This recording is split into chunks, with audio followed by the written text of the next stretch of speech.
second virtual town hall meeting for faculty and staff. We're using both WebEx events and YouTube for today's town hall. So let's go through how this is going to work.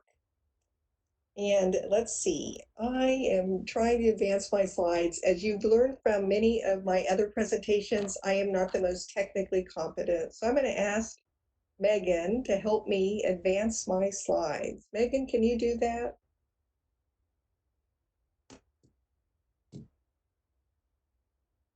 Oh, I see a little bar appearing on the side. There we go.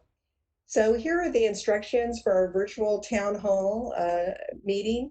As we've talked about, we're using WebEx and YouTube. So WebEx events limited to the first 1,000 attendees. You're able to type your questions into the Q&A box, and live captioning is available in the media viewer. Sue Gudenkopf is handling our ASL interpretation. Thank you, Sue. Right now, we have 878 participants in the WebEx Town Hall meeting. The overflow viewing available on YouTube. The link is posted in the chat box. You can't submit questions via YouTube, but you can email those questions to covid19@iastate.edu, and we'll provide answers to those questions as soon as possible after the session is posted on the COVID-19 safety page. Well, here's our leadership panel for today. You recognize Pam Kane, our interim senior vice president for operations and finance, Martino Harmon, senior vice president for student affairs, John Wickert, provost and senior vice president for the academic division, Aaron Baldwin, assistant vice president for student health and wellness and director of the Thielen Student Health Center. There's Michael Newton, who's associate vice president for public safety and chief of police. Christy Darr, interim vice president for university human resources, and John Lawrence, vice president for extension and chair of the executive committee for fall planning. There they all are again. Well, I'm going to give a brief overview of where things stand right now regarding to our COVID-19 response and planning efforts, and then we'll get to your questions for our panel. I want to begin with a deep and sincere thank you for your commitment to Iowa State, to each other, to our students during this COVID-19 crisis. The stories that we hear every day about how you have responded to keep us moving forward. These are stories that we will remember forever. So thank you so much for everything that you're doing during this very challenging time. Well, despite the disruptions, the semester is almost over. We have our finals week now, and here this weekend we'll have commencement. And just learned that we'll have 5,088 students are expected to earn their degree on Saturday. So what an incredible accomplishment, and we're so pleased to welcome those graduates to the Iowa State alumni family. It has been an incredible semester, and just last night, I want you to know, I heard from a father of one of our students who wrote to tell me how pleased he was about the level of instruction that his son received during this semester. This particular father actually sat in on some of the classes and observed, and he sent me notes of endorsement, a note of endorsement and congratulation, and mentioned 4 specific faculty members, and was so pleased about how they excelled in the classroom this spring semester. So wonderful notes of appreciation come in to campus all the time. So thank you all. Thank you for what you're doing. Well, we continue to get information about the financial impacts of the COVID-19 crisis. And Pam Kane and her team has done an extraordinary job of working with everyone to gather up these estimates. This is an estimate from early April, looking at the impact from mid-March through the end of August. And you can see there that lost revenue and refunds total $88 million. Additional expenses as we've responded is another $1 million. We expect the impact to the general education fund to be about 5 million.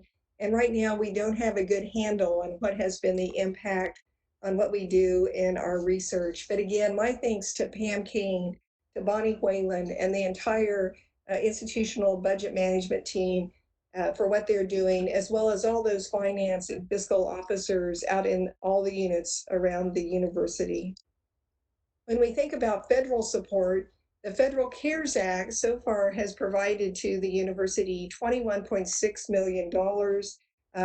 These funds are being used first, $10.8 million for emergency student financial aid. I sent an update to our students on Friday, sharing this funding opportunity and how they could apply for these funds. Roberta Johnson and her team led this effort to get this up and operationalized for our students. It includes not only the CARES Act, but also money from our donors, the Cyclone Strong program, and from the University Innovation Alliance grant that we recently received. So 10.8 for emergency student financial aid, and 10.8 will be allocated for the university in terms of responding to the crisis.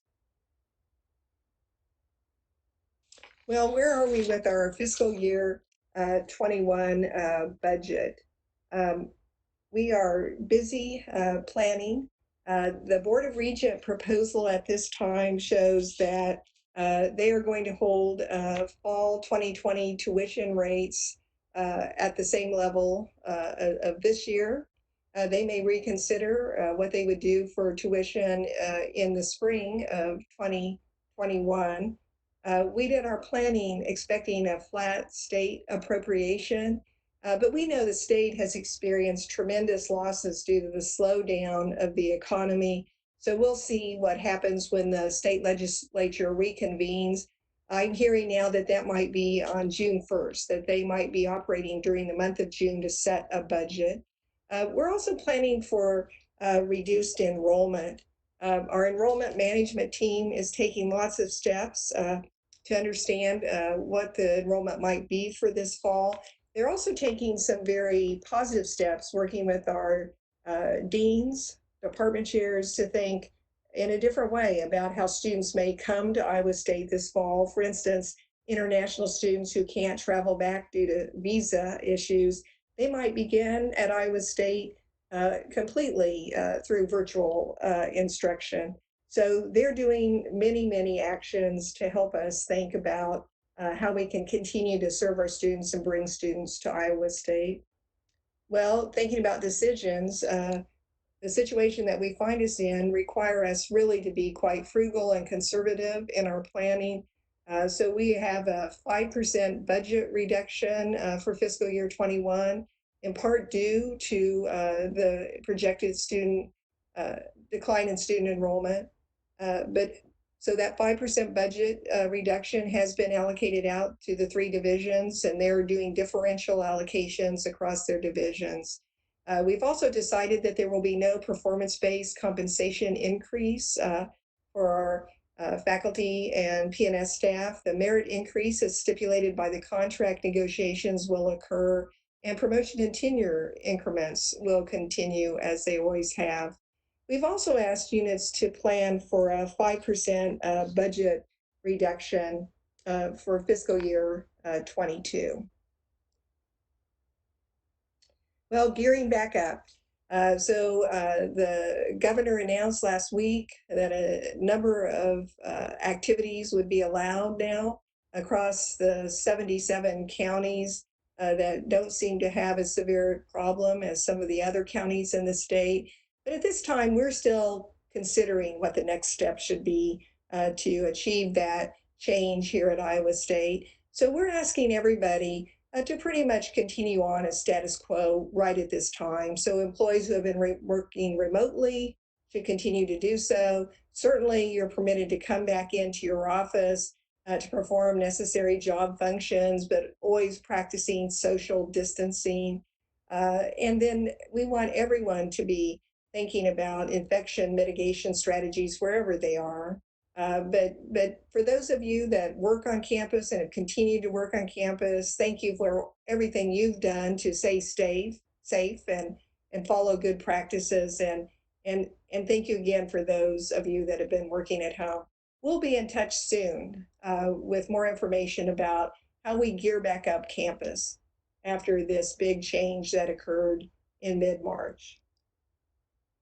Well, just recently, President Mike Richards stated, President Mike Richards, of course, President of the Board of Regents, stated that our intention is to have our campuses fully operational this August. This decision will be made only if it's supported with guidance from the CDC, the Iowa Department of Public Health, the governor's office, and others. So that's a pretty clear statement, and that's really driving us as we work on our fall planning. Here is the structure that we've been using to plan not only to really constrict the operations at the university back in March, but now to think about that gearing back up. And you can see some of the shaded boxes on the right that we have our fall planning executive committee chaired by John Lawrence. The dotted lines down to two important committees for thinking about the fall instruction, and that's the Academic Continuity Committee and Research Continuity Committee as well. So that work is underway, and that's really the fall planning structure that we're going to be using. All of those working groups you see at the bottom of that structure, they'll be in contact with the fall planning committee too, but really it comes down to academics and research. We also have a summer planning committee that's shown on that chart, and that summer planning committee is the one that will be getting back to us with recommendations for what we do in the next month. Here is the executive committee for fall planning. You can see those individuals. They've been announced in a number of different ways. And again, we all owe a big thanks to each of them, but a special thanks to John Lawrence for his leadership and taking on this very serious business as he continues, of course, his extraordinary leadership for extension and outreach. Well, what are the fall planning guiding principles? Again, a document that has been out there and been in the press, been available for individuals that want to take a detailed look at it. But you can see that it really is about evaluating and mitigating risks. We will never go to a situation where there will be zero risk. We are going to continue to have online options, especially for those students who can't travel back to campus, but probably as part of a hybrid approach to the fall semester as well.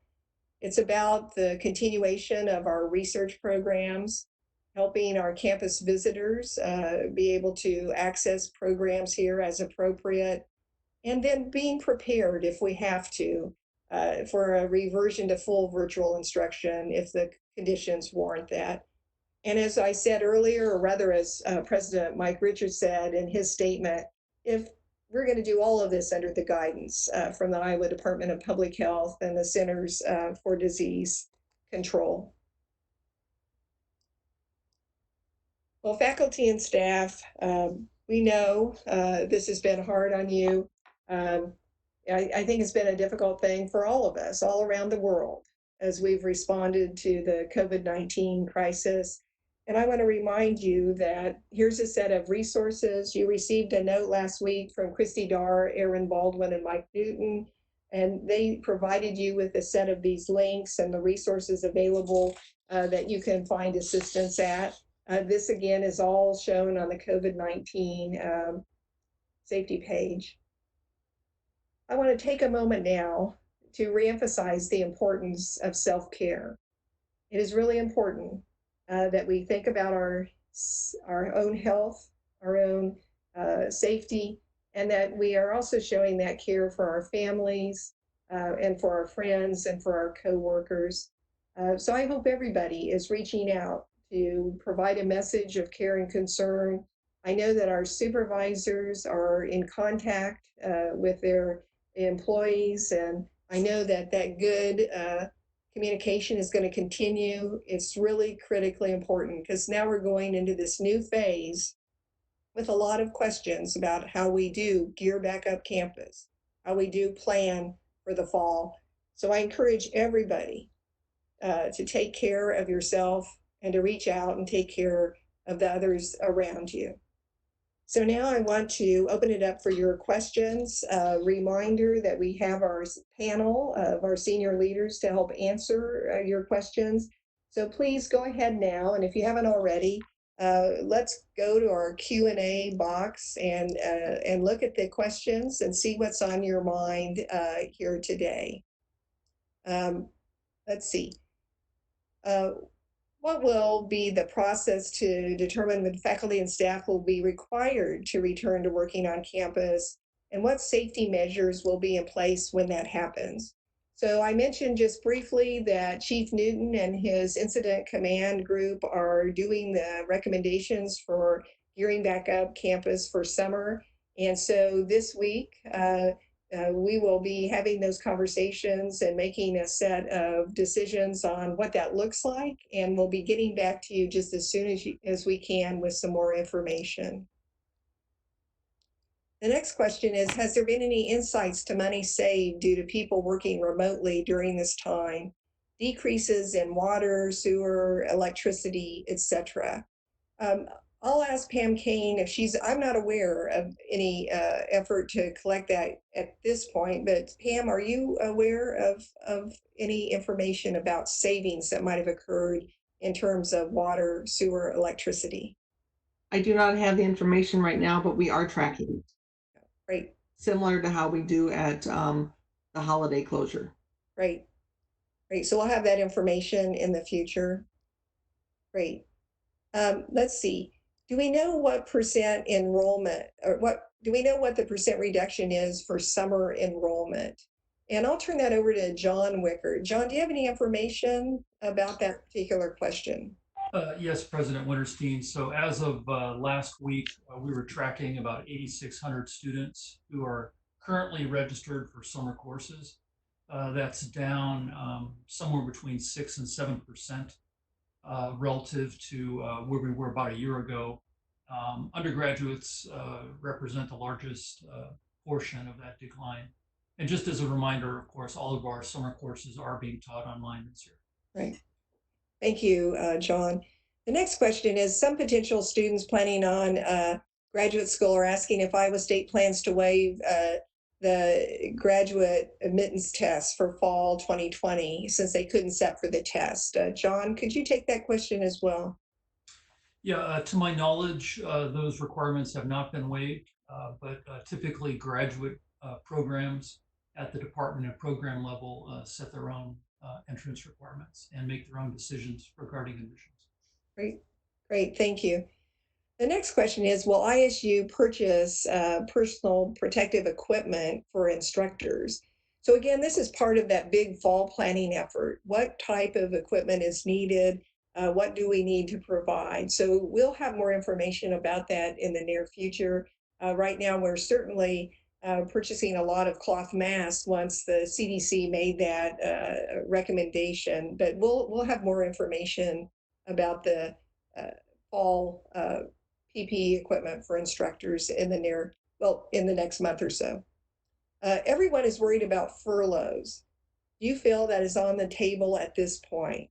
So I think the big issue facing us from a budgetary standpoint is what will be the state budget for next year? What will be the funding from the state, rather? So will we receive a reduction because the state has experienced such a significant loss of income in tax revenue because of the slowdown of the state's economy? So I don't think we can really make a judgment on whether or not we'll do furloughs at this point in time. We need to wait and see what the state legislature will allocate to Iowa State in terms of our budget for next year. Is there a timeline for a decision regarding fall classes? And so I'll just begin by saying we're planning for fall classes right now. Now, here in the middle of summer, we'll have a really significant clarity about that, and we'll understand more completely about the health and safety issues. We'll be hearing from CDC and from the Iowa Department of Public Health. But John Lawrence, is there anything you'd want to add at this time regarding your work with the executive committee for fall planning?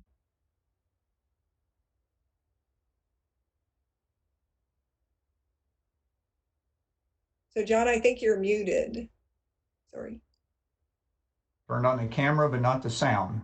Most people would like it the other way around, I suppose. Our committee has met for the first time this morning. We've been gathering resources for the last week or so and sharing that with the committee, but we're getting started. And those are the types of questions that we're looking at. We talked briefly this morning that even coming back to campus this fall, there may still be some classes like large lectures that likely will have an online version, possibly more. But beyond that, we've not laid out any particular scenarios. And John, the next question is, will distancing guidelines be used when the students return on campus? And if so, do we have classroom space to accommodate them? That's part of what we'll be researching is what space is available. And we're being inclusive in that to include things like Hilton Coliseum and Sheeman Auditorium and other spaces that could be available. And then we'll look at different scenarios for student density to allow for appropriate spacing. It'll give us a sense of how large of classes we could hold in person. Great. The next question is, are there emergency scholarships available for students who are unable to file a FAFSA? John Wicker, would you want to take that? Yes, well, certainly for the federal CARES money, it was required that the students have filed the FAFSA. With respect to other funding we may have available from donors and the likes, I don't know the answer to that question. So thank you, John. The next question is, why is parking still extracting money from our paychecks? And this is really a question that we talked about quite a bit. The university, as you've seen just a moment ago, had very significant losses immediately. And we thought, given the situation, that this was the time for our community to come together. So we made a decision that at that point in time, we wouldn't refund parking at Iowa State. How will campus community members be trained to use PPE mask effectively? Correct use is essential for safety. Erin, would you want to speak up about that question? Sure, President Winterstein, that's a great question. And actually, our Workforce Protection Working Group has put together some great resources that are available on the COVID-19 safety page that talk about the safe donning and doffing of masks. So I would encourage everyone to check that out. I think they actually put together a video as well that walks folks through the steps of how to use cloth-based covering safely. Thank you, Erin. The next question is there any concern of students not coming back in the fall if any of the classes are online? Well, interestingly, in any given year, we have some classes that are online and students take even while they're here in Ames. And so it'll be a new experience to see what our plan looks like and how students will respond. I think that there's a lot of interest by students to be back here.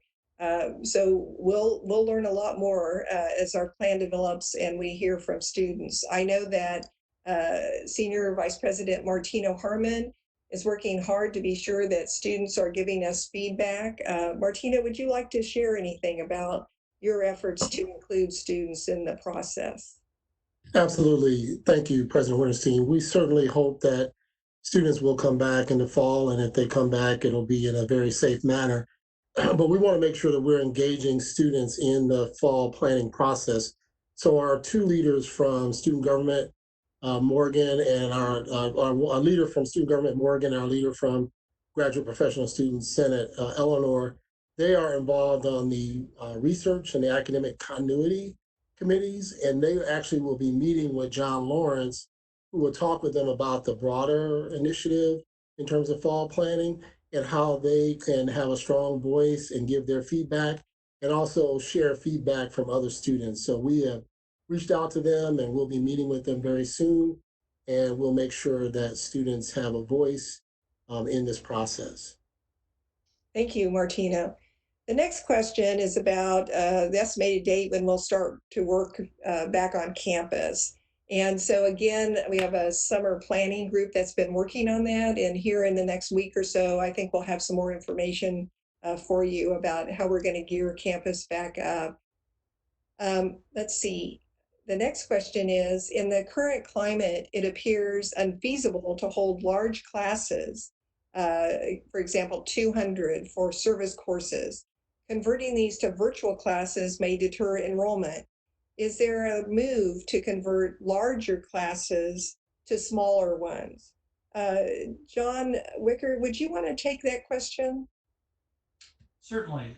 Well, it's an excellent question, and of course, it's one that's really top of mind for our academic continuity planning group, as well as the deans and the executive committee that President Winterstein announced last week. Like all other universities across the country, we are grappling with these issues. We know that we have some classes that are held in large lecture format, others that are held in smaller lecture format, as well as all the hands-on classes in studios and laboratories. And over the coming days and weeks, we're going to be looking at all of these different options, which could include online, could include in person, could include holding classes in much larger venues than they're normally held in to have the required social distancing. So all of those topics are currently being evaluated. Thank you, John. Some other universities have announced cuts in salaries of administrators, furloughs, and attrition of faculty who may retire or leave Iowa State as a way to handle budget issues. Has Iowa State considered some of these measures? So these will be the conversations that we have once we have a better understanding of what our budget will be from the state. And we will know that hopefully in early July. Again, the state legislature we'll be working on the budget during the month of June.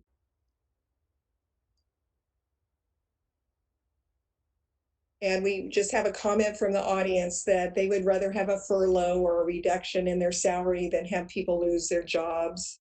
Thank you. Is ISU making a lobbying effort on the state level for funding? So Iowa State is always engaged through our state relations officer, Carol Ann Jensen, and providing information and education to state legislators and to the governor about the great work we do here. Just this past year, we did an economic analysis of the impact of Iowa State on the state's economy. It was valued at $3.4 billion. So we're constantly in that mode of sharing the great work that's done here and why the investment in Iowa State is an investment, not a cost, and that we provide an extraordinary return to the state for that investment. We also have the Alliance for Iowa State that's led by J.C. Johnson and her group over in the Strategic Communications and Relations group. And that's an email message that goes out to many of our alumni and friends. So we are always out there talking about the great work at Iowa State. The next question is, do we have any plans for an early retirement incentive package like we did back in 2009? And at this time, we have not made that decision, but Pam, would you want to add anything to that? Certainly, President Winterstein, thank you. We have been looking at that. One of the choices that I think we'd want to look at to make sure that an early retirement program does save us money. So we would have to, most of those would be on a case-by-case basis to prove that we could save the money. Yeah. You really have to put together a plan that gets that value to the individual employee, but also, as you say, Pam, saves the institution money, doesn't cost money. The next question is, how much conversation coordination is happening among the Big 12 universities? So I sit on the board of directors, as do all the presidents of the Big 12 universities. And so we're having regular conversations about every aspect of what we do in athletics at Iowa State. And we're going to continue to have those conversations. So it is a routine discussion. We don't just talk about athletics. We also talk about what we're doing in terms of planning for the academic program at our institution and how we care for our students, our faculty and staff. So that is another community that we are part of in a deep way. The next question is, do you anticipate any stimulus or other emergency funding from the state or others that will help us through the financial impact? I think that's difficult to determine at this point. We certainly are planning to go after stimulus funding for research and economic development. So that is a conversation that is underway. We have some very good programs here at Iowa State, research programs that would serve Iowa, the nation, if in fact we could have an investment through stimulus funding. So Sophia McGill leads our federal efforts, and so that is an effort that's underway. So we have another question about when we're coming back to campus. And this is a very appropriate and real question. It would help this individual if she or he knew the date. It would help that individual decide whether or not I need to invest in better equipment at home. For example, a desk and a chair than what I currently have, but would hate to spend the time and money if we were going to be back in a week. And so give us just a little more time and we'll have a response for you. Understand how everybody has adapted, to be able to make that space at home be a place where they can get their work done. And can you talk a little bit more about summer plans and the timeline? And again, not today, but soon we'll have more information for you on the summer timeline. And what is the word on fall 2020 study abroad? John Wicker, would you please take that question? Yes, thank you. Well, fall study abroad is up in the air. As you can imagine, no decisions have been made to proceed and no decisions have been made to cancel it. It's something that we're watching very carefully. The simple fact is that the situation with the coronavirus is so dynamic and changing so frequently that we're just not in a position to have made any decisions yet on fall study abroad. Okay, thank you. Have you seen any decline in the number of students registering for fall classes? Provost Wicker, could I turn that back over to you? Thank you. Yes, we are seeing that registration for fall by continuing students is running slightly behind where we were last year. Again, undergraduate registrations would account for most of that decrease. We do have some efforts underway to support our continuing students enrolling for the fall. The academic colleges are developing campaigns to reach out to continuing students to hear their concerns, to support them. There may be some financial aid at the college level that they're able to offer, as well as just carrying the important message that ISU is going to be open in the fall, and that the ISU learning experience will be delivered just as best as we can under the circumstances. Wonderful. Another question from the audience on furloughs. Could Iowa State impose furloughs without UNI and the University of Iowa coming along with a similar program? And I think the answer to that is yes. I think that the Board of Regents will allow institutions to provide a set of recommendations that are best for each individual regental institution. And so that we'll have the kind of flexibility that we need at Iowa State to manage the budget situation. So I think there'll be some differences across the three regent universities. Another question about the statement relative to how we will make our decision on coming back for the fall. President Mike Richards in his statement referenced the CDC and the Iowa Department of Public Health. This individual asked the question, if there are conflicting recommendations from the CDC and the World Health Organization, what would we do? Would we consider both the CDC and the World Health Organization?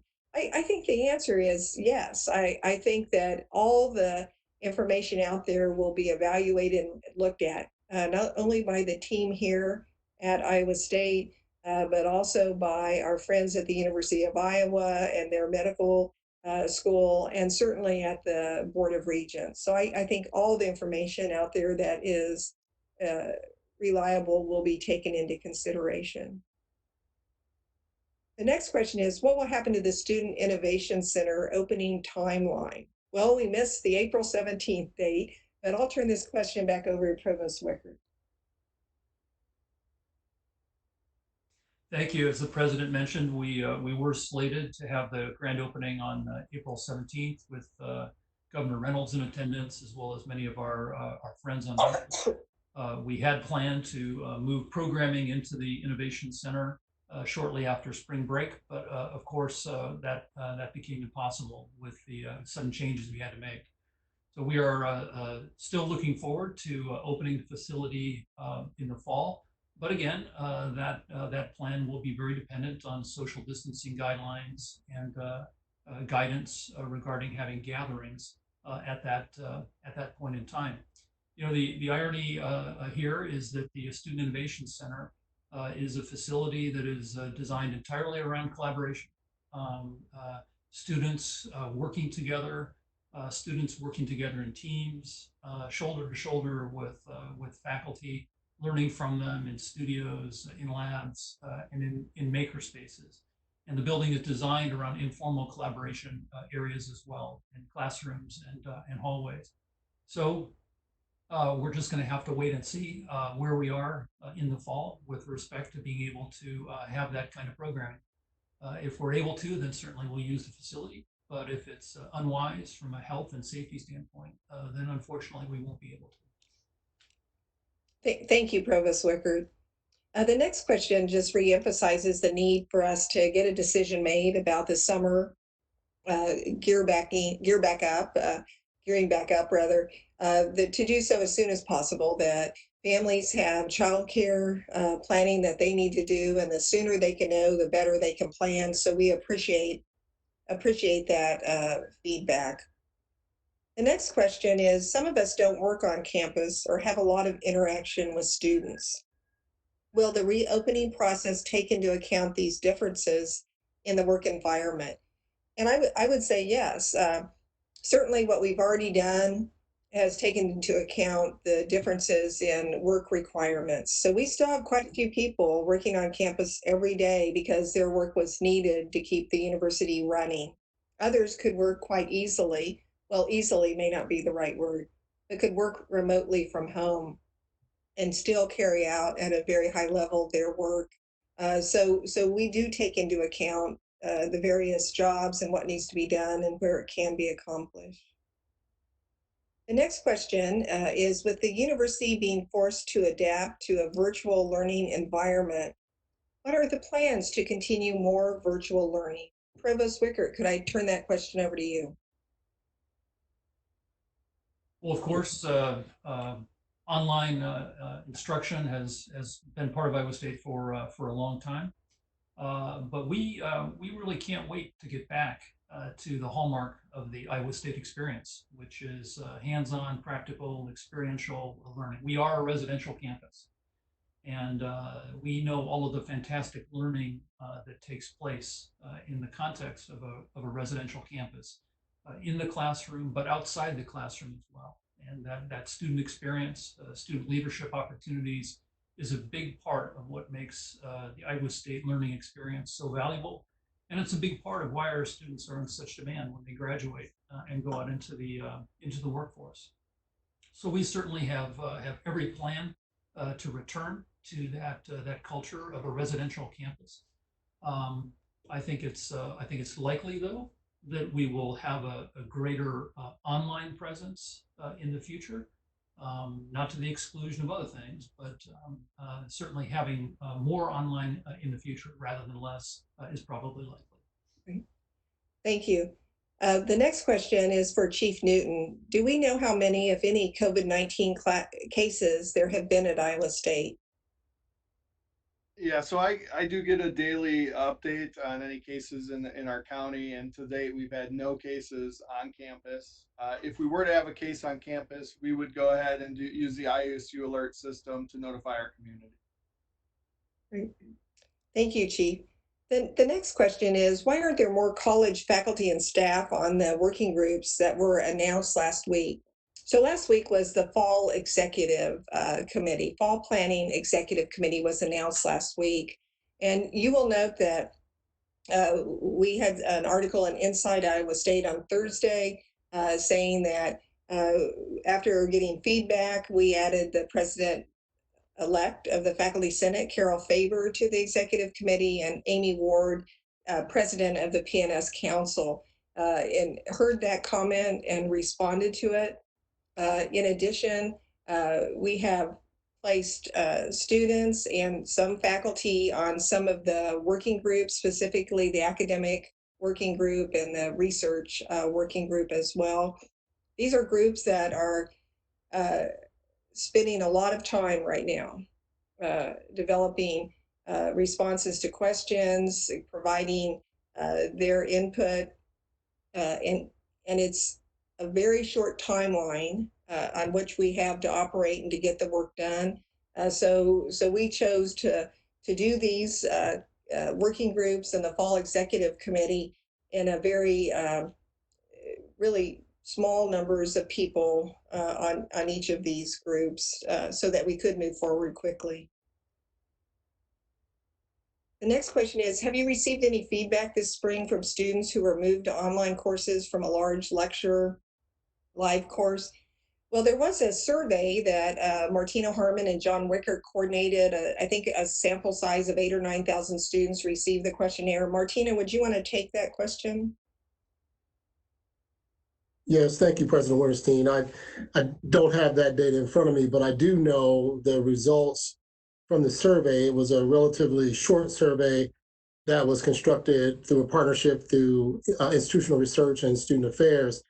And the survey indicated that students were overwhelmingly adapting and positive about their experiences with online learning, with connecting with others, with the messaging that was happening, with being aware of services that were available. Obviously, there are some students who may have had challenges with technology or just a conversion of courses, or students that may not be aware of some of the resources. And we actually use some of the gaps in that data to strengthen our efforts now and in the future, and to really pinpoint some areas of need. But overwhelmingly, students were making the transition, and they hoped for a return to normalcy, but they were fairly positive. One stat that I do remember is 98%, I believe, of students, President Winterstein can correct me if I'm wrong, 98% of students said that they were still connecting with their peers. And that's a real positive because that's important in terms of their own well-being. So great data that we're able to use for other purposes in the future. Thank you, Martina. The next question relates to, is it going to be possible for employees to have the opportunity to continue to work from home for part of their work week?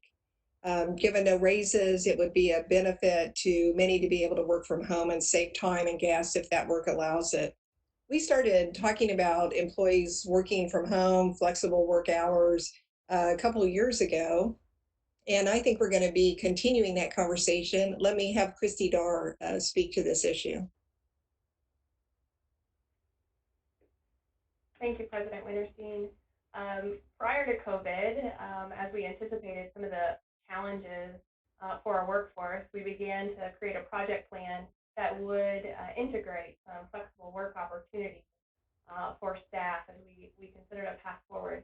Obviously, we dusted off our emergency procedures and created some guidance from a work from home situation for COVID-related reasons.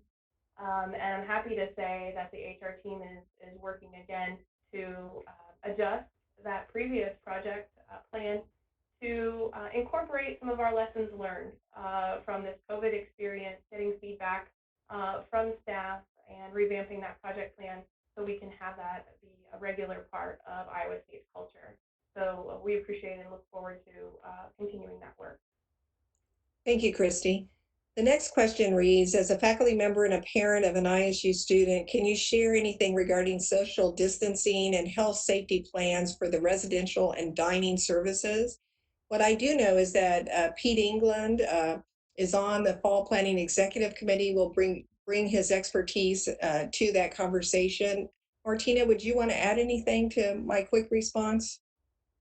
Not much, President Bernstein, other than as we go into fall planning, that'll be a really critical part of the planning is how can we construct an environment that is safe and does have social distancing. And we learned a lot of lessons from this spring in terms of ISU dining, creating grab and go opportunities to delivery, as well as equipping the small number of students in the residence halls with refrigerators, which reduces the amount of time that they have to go out. So we learned some lessons in the spring, but certainly as we plan for the fall, this will be a big priority. Thank you, Martina. We're getting a lot of questions about the details of fall planning and what it's going to look like that we simply can't answer today, but really appreciate those questions. And we'll, I believe, have a record of these that will help the Fall Planning Executive Committee. Another question related to could employees get a 2 to 3 week notice to before having to return to campus so that they can arrange for childcare? And then the question also being, will there be campus options for childcare? Christy, could I turn that over to you? Thanks, President Winterstein. We recognize that childcare is an integral part of workers being able to return to what will be the new state of operations at the right time. We'll be working with our childcare vendors as well as other community organizations. And this is a great community partnership topic as well as we assess what childcare opportunities are available, both here on campus as well as in the community. And we know summer is a little bit different for families, whether that's camps or other experiences. And so I would anticipate us, appreciate your questions today. This is going to help us focus some of our outreach, but we'll be working through this problem and trying to get you information when we have it available. Wonderful. Chief Newton, could you share how we're working with the city of Ames in decision making and planning? Yeah, absolutely. Thank you, President. We've been meeting with Ames since the beginning of this. We're 99 days into our planning efforts in response to this, and several times a week we meet with the city. We also meet with county leadership, and we've been talking through, our impacts. The things that we do here at Iowa State have great impacts on them. And so every Thursday evening, we have some great discussions and dialogue about how do we move forward together, and that's going to be part of our strategies moving forward. Very good. Chief, thank you. I'm jumping around a little on the questions just to try to get to some new topics. One question, will all summer on-campus youth programs be canceled? Martino, could you speak to that? Sure, I may have to get some assistance from Chief Newton on that as well, because I know we have a committee that's looking at the summer programming. So as of now, I believe we're sticking with our cancellation date, which I believe is May 30th. And beyond May 30th, we haven't made firm decisions, I believe, on the rest of the summer. So that's part of what the summer group is looking at, whether or not we can have those events. But many of the groups that had events scheduled into June or July may have made the decision to cancel it just because of the amount of time that would take for them to plan and to change plans if they had to. So if you don't mind, President Winterstein, I might ask that Chief Newton may have more details. Thank you. Yes. Chief Newton? Yeah, thank you. Part of the work on this is we're trying to find out what the governor is going to say for the changes on the 15th. Part of it is the fact that the social distancing guidelines in place, events of more than 10 are really difficult to plan forward. So we're encouraging groups that some of them just have to make decisions based on their financial impacts right now. And so we're asking them to continue to do that. I suspect, later this week, hopefully the first part of next week, we'll have some more that we can share with you on that for events. Wonderful. Thank you, Chief. There's a question about just the cost that individuals have incurred running their home office, dealing with data access, and is there going to be any opportunity to mitigate that cost? And at this point, I'm not aware of any way forward on that, but it's something that we're glad to hear raised, and that we will put on our list of discussion items. Another question, if campus reopens and cases become rampant on campus, what steps will ISU take to mitigate this spread further? Certainly if it becomes very, very bad, a very extreme situation, then I think the fall planning executive committee is going to have a recommendation that we revert entirely to online, to virtual instruction again. It would be a terrible worst case scenario. I think that for not as great a set of infection, there might be some other mitigation that the fall planning committee and others would recommend to the institution. Really appreciate all the thank you notes that people have written in the Q&A. Thank you so much. We have a big team here leading the university, and all of you, our faculty and staff, are key to having us go forward as I mentioned earlier. So thank all of you. Another question, is VetMed going to be handling the COVID-19 tests? And is there any plan to have faculty and staff tested? So VetMed has been integrally involved in helping the state hygienic laboratory double its ability to double the number of tests that it can handle on any given day through the use of the veterinary diagnostic laboratories, robotic equipment, supplies, and techniques. So they've already made a big impact in Iowa, and there are discussions going on how they can further assist. So kudos to the College of Veterinary Medicine for everything they're doing. And then the next question was, is there any plan to have faculty and staff tested? And so again, that's going to become with a set of recommendations from our summer planning and our fall planning committees. Let's see. I'm just looking through these questions again. What are the plans for athletic competitions in the fall? Will they be held? And again, we'll have to wait and see what the conditions warrant and how the Big 12 works to keep the 10 institutions connected in those competitions. I'm going to ask my assistant, Megan Landell, here's a great question. What URL can we access to see the COVID-19 response org chart and get updates throughout the semester? So that's a great question, and we'll make sure that that is clearly communicated out there where the organizational chart is and where updates will be. It'll all be through that COVID-19 webpage. If you go to the homepage, at the top is a banner that says COVID-19, and you click on that, you'll go to the COVID-19 safety page. Checking in with Megan. Megan, have I missed anything here? I would just, let's see. Another question, if and when a vaccine becomes available, is that something the university will provide much like the flu vaccine? It's a great question. Intuitively, you'd have to say that that makes the most sense, and I would hope we'd be able to do that. So thank you for thinking ahead to that day when things will be better. Maybe in my final comments here, I would just share with everyone how important it is that we are connecting and communicating with each other. All of us have teams that we work with, so being sure that you're reaching out and communicating, checking in, asking to see if each other are doing okay. I think that's key as we go forward and as things start to change, as we gear back up to be on campus this summer, and as we get ready for planning to have campus open for students in the fall. So please continue to reach out. If you have a question or a concern, let us know. Don't be concerned about what the question is. asked us whatever is on your mind, and we'll give you the very best answer we have at that time.